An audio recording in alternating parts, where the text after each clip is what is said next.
আমি বিনয়ের সাথে বলবো আর 10টা থেকে 20টা বছর অপেক্ষা করেন। 5 বছর আগে বিনয়ের সাথে বলেছিলাম যে 10 বছর অপেক্ষা করেন, কাগজের টাকা বলে কিছু থাকবে না।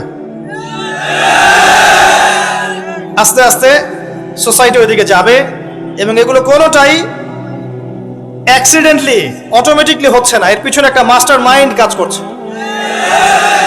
পুরো বিশ্বের পিছনে একটা মাস্টার মাইন্ড কাজ করছে।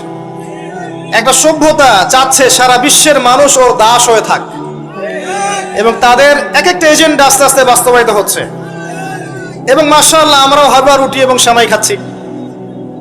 মাশাআল্লাহ আমরাও খাচ্ছি খোরমা, জিলাপি, হালুয়া, রুটি, সেমাই, এগুলো আমরাও খেয়ে যাচ্ছি মাশাআল্লাহ। আল্লাহ পাক আমাদের হৃদয়ের চোখগুলো যেন খুলে দেন, আল্লাহুম্মা আমিন। ক্যাশলেস সোসাইটি চায় তারা, ক্যাশলেস সোসাইটি, মানে সোসাইটির মধ্যে কোনো ক্যাশ থাকবে না, ডিজিট থাকবে, খালি ডিজিট। খালি কলা কিনবেন, আপনি 40 ডিজিট পাস করে দিবেন। কলাওয়ালা 40 ডিজিট পেল, ওর দরকার এখন ধরেন মাছ, ও 40 ডিজিটের মাছ কিনবে। মাছওয়ালার দরকার মনে করেন চাল, ও 40 ডিজিটের চাল কিনবে। ডিজিট ঘুরবে, খালি সংখ্যা খালি ঘুরতে থাকবে হাত থেকে হাত। এমন একটা মানি আপনাদেরকে দিবে, এমন একটা মুদ্রা দিবে আপনাদেরকে, যে মুদ্রা ধরতেও পারবেন না, পকেটেও রাখতে পারবেন না।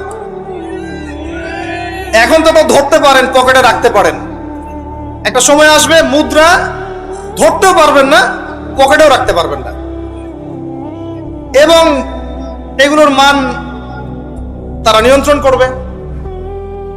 যখন দেখবে যে আপনার মধ্যে তাওহীদ বেশি আছে, ইসলামের চেতনা বেশি আছে, দ্বীনের ফিকির বেশি, ইসলাম ইসলাম করছেন, আপনার মান কমে যাবে। যদি দেখে আপনার মধ্যে দাসত্ব আছে, ওরা যা বলছে আপনি সামিআনা ওয়া আতা'না বলছেন, ইয়েস স্যার ইয়েস স্যার করছেন, আপনি উন্নতি, অগ্রগতি, প্রগতি পাবেন। হ্যাঁ, যারা এগুলো লঞ্চ করছে তারা আবার তাদের সম্পত্তিগুলোকে গোল্ড এবং সিলভারে কনভার্ট করছে অলরেডি। দেখেন বড় বড় ব্যাংকগুলোকে দেখেন, সব গোল্ড এবং সিলভারে কনভার্ট করছে। ওই ইসরায়েলের দিকে তাকিয়ে দেখেন, ও তার সমস্ত সম্পত্তিগুলোকে, বেশিরভাগ সম্পত্তিগুলোকেই সাস্টেইনেবল গোল্ডের কনভার্ট করছে। ও আমাদের মতো বোকা নয়। শোনেন কেমন বোকা নয়, বিগত 70 বছরে মুসলিমদের নাকের ডগার উপরে বসে 4টা যুদ্ধে মুসলিমদেরকে পরাজিত করে দিয়েছে ইসরায়েল। বিগত 70 বছরে ওরা প্রথমে ব্রিটেন, তারপরে আমেরিকার হাত ধরে বিশ্বের এমন একটা জায়গায় এসেছে যে এই জায়গা থেকে তারা বিশ্বের পলিটিক্স, ইকোনমিক্স, মিডিয়া, প্রযুক্তি, ফাইন্যান্স সব নিয়ন্ত্রণ করার শক্তি অর্জন করেছে অলরেডি। আপনি ভাবছেন করবে? অনেকে মনে করে এটা ভবিষ্যৎ বক্তা মনে হয়। আমি বলছি যে বর্তমান সম্পর্কে আপনি খবর রাখেন না বলেই বর্তমানকে আপনার ভবিষ্যৎ মনে হচ্ছে। এটা বর্তমান, এটা ভবিষ্যৎ না। ভবিষ্যতে তো সে সারা বিশ্বকে রুল করবে ইনশাআল্লাহ তাআলা। না হলে তো সে মাসিহুদ দাজ্জালের ফলোয়ারই হতে পারবে না। আর দাজ্জাল তো সারা বিশ্বকে শাসন করবে এবং তাকে ফলো করবে জিউসরাই। তবে হ্যাঁ, এটা আমরা জানি কোরআন এবং হাদিস থেকে আলহামদুলিল্লাহ যে ওদের এই দমন, পীড়ন, জুলুম এবং শাসনটা চিরস্থায়ী হবে না ইনশাআল্লাহ। এটা একটা সাময়িক সময় জুড়ে থাকবে, এরপরে আল্লাহ পাক পৃথিবী থেকে এটাকে সরিয়ে দিবেন ইনশাআল্লাহ। কিভাবে সরাবেন? ওই যে লোহিত সাগরে আল্লাহ পাক যেমন করে বনু ইসরায়েলকে ধাওয়া করছিল ফেরাউনের বাহিনী, মনে আছে? লোহিত সাগরে আল্লাহ পাক ফেরাউনের বাহিনীকে একত্রিত করেছেন, ডুবিয়ে দিয়েছেন, দেন নাই? আল্লাহ পাক সেম সুন্নাহ অ্যাপ্লাই করেছেন প্যালেস্টাইনের ক্ষেত্রে। আল্লাহ পাক সমস্ত জালেমদেরকে ওখানে একত্রিত করেছেন ধ্বংস করার জন্য। সেম সুন্নাহ, এটা হবে ইনশাআল্লাহ আযজা ওয়া জাল্লা। আমরা জানি এটা সরে যাবে পৃথিবী থেকে। তারপরে এমন একটা যুগ আসবে যে যুগে ইনশাআল্লাহ আযজা ওয়া জাল্লা একজন নবী সারা বিশ্ব পরিচালনা করবেন।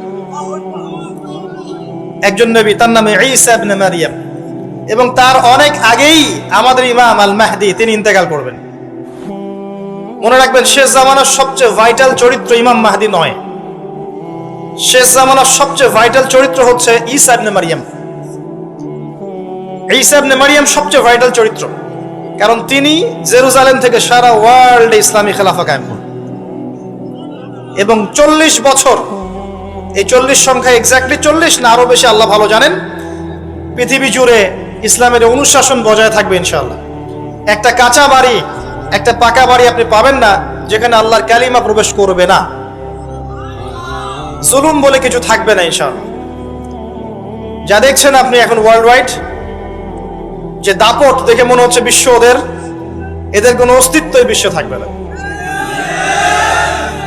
এখন সারা বিশ্ব থেকে তাকিয়ে আপনার কাছে মনে হচ্ছে মাশাআল্লাহ, NATO, United Nations, world bank, এইটা সেটা, বিশ্ব যে কি হচ্ছে সারাদিন। শুক্র গ্রহ আমার, একজন বলছে না শুক্র গ্রহ আমার, একজন মিসাইল তৈরি করছে, আর একজন প্রতিরক্ষা ব্যবস্থা করছে। ওয়ার্ল্ড অ্যাফেয়ার্স পড়লে মনে হয় যে ওয়ার্ল্ডটা এদেরই, কিন্তু আল্লাহ রাসূল সাল্লাল্লাহু আলাইহি ওয়াসাল্লাম বলছেন যে বিশ্বটা আস্তে আস্তে আস্তে আস্তে তার ধ্বংসের দিকে যাচ্ছে। এইটা চিরস্থায়ী হবে না, এবং একে অপরের সাথে কলিউশন করে এরা শেষ হয়ে যাবে। মুসলিমদের উপর দমন পীড়ন যেমন বাড়বে, ঠিক একইভাবে আল্লাহ রাব্বুল আলামিন মুহাম্মদ সাল্লাল্লাহু আলাইহি ওয়াসাল্লামের বংশধরদের মধ্য থেকে একজন ইমামকে বের করে নিয়ে আসবেন। তিনি ইনশাআল্লাহ আযজা ওয়া জাল্লা মুসলিমদেরকে নিয়ে এই জুলুমের বিরুদ্ধে দাঁড়িয়ে যাবেন। পরে যখন মাসিহুদ দাজ্জাল বের হবে, তাকে তিনি হত্যা করতে পারবেন না, কারণ তাকে এত বেশি ক্ষমতা দেওয়া হবে যে মুসলিমরা তার সাথে পেরে উঠবে না। তখন আল্লাহ পাক ঈসা ইবনে মারইয়ামকে পাঠাবেন, সবচেয়ে ভাইটাল ক্যারেক্টার, এবং তিনি এই প্যালেস্টাইনের বাবে লুদ নামক জায়গায় মাসিহুদ দাজ্জালকে হত্যা করবেন ইনশাআল্লাহ আযজা ওয়া জাল্লা। আমাদেরকে বিশ্ব নেতারা এখন বোঝায় যে বিশ্বের শেষ নাই, এই পৃথিবী জয় করার পর আমরা মঙ্গলে গিয়ে থাকবো, তারপর শুক্রে, তারপর শনিতে, তারপর বৃহস্পতিতে, তাই না? মাইন্ডসেটটা এমন তৈরি করেছে না? কিন্তু বাস্তবতা হচ্ছে এই মহাবিশ্বই ধ্বংস হয়ে যাবে। এই পৃথিবী তো ধ্বংস হবেই, মহাবিশ্ব ধ্বংস হয়ে যাবে। তবে পৃথিবী ধ্বংসের আগে আল্লাহ পাক ঈসা ইবনে মারইয়ামের হাতে সারা বিশ্বে ইসলামী খেলাফা কায়েম করবেন ইনশাআল্লাহ। মাঝখানে একটা সময় আপনাকে পার করতে হবে।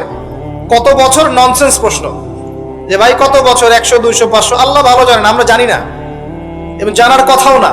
কেউ যদি বলে এত সাল, সে নিশ্চিত কাযযাব, একজন মিথ্যাবাদী, এবং এটা একটা অহেতুক কথা। এত সাল, এত বছর পর, এটা আমরা বলতে পারবো না। কিন্তু এতটুকু বলতে পারবো যে পৃথিবী চিরদিন এভাবে থাকবে না। ওয়ার্ল্ডে এখন যা দেখছেন এগুলো চিরস্থায়ী হবে না। আস্তে আস্তে আস্তে আস্তে রাত যত গভীর হবে, ভোর তত কাছাকাছি আসবে, এবং এই পুরো বৈশ্বিক জুলুম ফাসাদ, আপনার জিনা, আপনার পর্নোগ্রাফি, আপনার মাদক, সুদ, জুলুম অত্যাচারের মধ্যেও দেখবেন প্রত্যেকটা জায়গায় জায়গায় আল্লাহ পাক কিছু না কিছু আল্লাহর বান্দাকে রেখে দিবেন। এবং আমার বিশ্বাস তাদের বেশিরভাগই হবে যুবক শ্রেণী। এটা আমার মত, আল্লাহ ভালো জানেন, আমার মনে হয় যে বেশিরভাগই হবেন যুব সমাজ। এবং আমার কাছে একটা দলিল আছে কেন মনে হয়, কারণ আসহাবুল কাহফ যারা ছিলেন তারা যুবক ছিলেন। প্রত্যেক যুগে যুগে আসহাবুল কাহফ থাকবেন ইনশাআল্লাহ তাআলা। তাদের হাতেই আল্লাহ পাক ইনশাআল্লাহ তাআলা এই দিনটাকে আমানত হিসেবে রাখবেন। উলামায়ে কেরাম তাদেরকে এগিয়ে নিয়ে যাবে। আস্তে আস্তে দেখবেন পরবর্তী জেনারেশনের পতাকা তারা বহন করবে ইনশাআল্লাহ। এখন যে কথাগুলো বলতে এতগুলো কথা বললাম, যে যখন আল্লাহ পাক মহাবিশ্ব সৃষ্টি করেছেন 6 দিনে, তখন মানুষের কোনো অস্তিত্ব ছিল না। ছিল? কোনো অস্তিত্ব ছিল না, মানুষের অস্তিত্বই ছিল না। সূরা দাহর পড়েন 1 নম্বর আয়াত, আল্লাহ পাক বলছেন হাল আতা আলাল ইনসান হিনুম মিনাদ দাহরি লাম ইয়াকুন শাইআন মাযকুরা।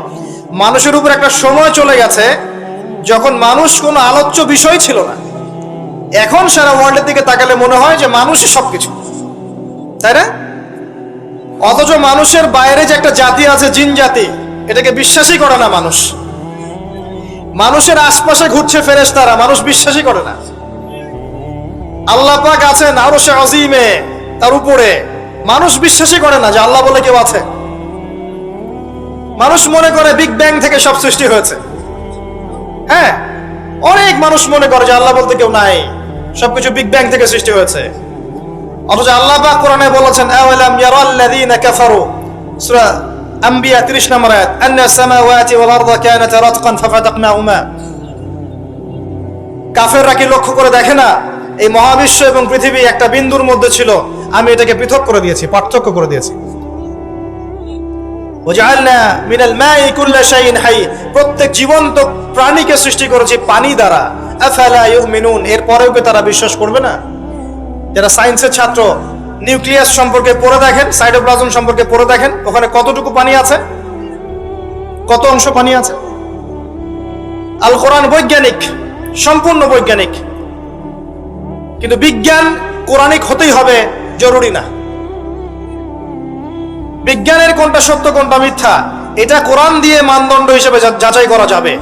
কোরআনের কোনটা সত্য কোনটা মিথ্যা এটা বিজ্ঞান দিয়ে যাচাই করা যাবে না। আল্লাহ পাক সৃষ্টি করেছেন, এরপরে মানুষকে সৃষ্টি করে একা ছেড়ে দেননি। আল্লাহ পাক প্রথমে নাম শিখিয়েছেন, সমস্ত জ্ঞান শিখিয়েছেন কাকে? আদম আলাইহিস সালামকে। ওয়াল্লামা আদম আল আসমা কুল্লাহা, মহাবিশ্বের সমস্ত নাম আমি আদমকে শিখিয়েছি। সুবহানাল্লাহ। আমাদের পিতা আদম আলাইহিস সালামের ডিএনএ এর মধ্যে জ্ঞান ছিল, সমস্ত জ্ঞান ছিল যা আল্লাহ পাক শিখিয়েছেন। বাই ডিএনএ আমাদের মধ্যে জ্ঞানগুলো এসেছে, এমনি এমনি আসেনি। মানুষ একটা বুদ্ধিবৃত্তিক প্রাণী না? অটোমেটিকলি কি মানুষ জ্ঞান শিখে ফেলেছে? আল্লাহ এই জ্ঞান আদম আলাইহিস সালামকে শিখিয়েছেন, তার বংশধরদের মধ্যে জ্ঞান ছড়িয়ে পড়েছে। এরপর আল্লাহ পাক জান্নাতে রেখেছেন, শর্ত দিয়েছেন কি? ওয়ালা তাকরাবু ওয়ালা তাকরাবা হাদিহিশ শাজারা, তোমরা দুইজন এই গাছের কাছে যাবে না। পরীক্ষা, গাছটার নাম কি? এটা হচ্ছে ওই প্রশ্নের মতো ঈসা আলাইহিস সালাম কবে আসবেন। গাছটার নাম কি? এটা ওই প্রশ্নের মতো যে দাজ্জালের আসল নাম কি হবে, ইমাম মাহদী কত সালে আসবেন। এগুলো ওই প্রশ্নের মতো যে ওই গাছটার নাম কি ছিল। প্রয়োজন নাই গাছের নামের আমার। গাছটা ছিল একটা টেস্ট, পরীক্ষা। গাছের কাছেও যেও না। চলে গেলেন, কার প্ররোচনা চলে গেলেন? ইবলিস। তার নাম কি? ইবলিস। আচ্ছা, ইবলিস আমল করতো না? ইবলিস ফেরেশতাদের সর্দার ছিল না? কি কারণে আল্লাহ পাক তাকে বহিষ্কার করলেন? অহংকার, রাইট। আবা ওয়াস্তাকবারা, সিজদা করি নাই। খলাকতানি মিন নার ওয়া খলাকতাহু মিন তিন, আমাকে সৃষ্টি করেছেন কি দিয়ে? আগুন। তাকে সৃষ্টি করেছেন মাটি। এটাকে বলা আত্ম অহংকার, ইগো। মনে রাখবেন, আপনার যত বড় সার্টিফিকেট থাকুক, কেমব্রিজ থেকে, অক্সফোর্ড থেকে, হার্ভার্ড থেকে বা দারুল উলুম থেকেই, যদি আপনার কাছে অনেক বড় বড় সার্টিফিকেট থাকে কিন্তু মনের মধ্যে অহংকার থাকে, আপনার মনের মধ্যে নূর আসবে না। যদি আসতো তাহলে ইবলিসের মনে আসতো। তার জ্ঞানের কোনো কমতি ছিল না। ওয়াস্তাকবারা, সে অহংকার করেছিল। আর অহংকার কাকে বলে? মাতারুন নাস মাতারুল হক ওয়া গামতুন নাস, সত্যকে প্রত্যাখ্যান করা এবং অন্যদেরকে ছোট করা, আন্ডারএস্টিমেট করা। আর আমাদের সংস্কৃতি এখন হচ্ছে অন্যকে আন্ডারএস্টিমেট করা। আমাদের চরিত্রই হয়ে গেছে এমন, গীবত, তোহমত, অপবাদ, সমালোচনা, কাদা ছড়াছড়ি, চুল ছেঁড়াছেড়ি, এগুলোই সংস্কৃতি। যতক্ষণ আমরা এই কাজগুলো করতে থাকি ততক্ষণ ওই যে ইসরায়েল, সে আরো 10টা মিসাইল বানিয়ে ফেলে। এই জন্যই বলি যে আমরা মাঝে মাঝে জিলাপি খাই, খোরমা খাই, আর তারা তাদের কাজের দিকে এগিয়ে যায়। প্রথম দিকে হালুয়া রুটি বলেছিলাম, অনেকে রাগ হয়েছিল, ওই জন্য হালুয়া রুটি শব্দটা বলি না, আর বলি জিলাপি আর খোরমা খাই। এখন অনেকে রাগ হয় না।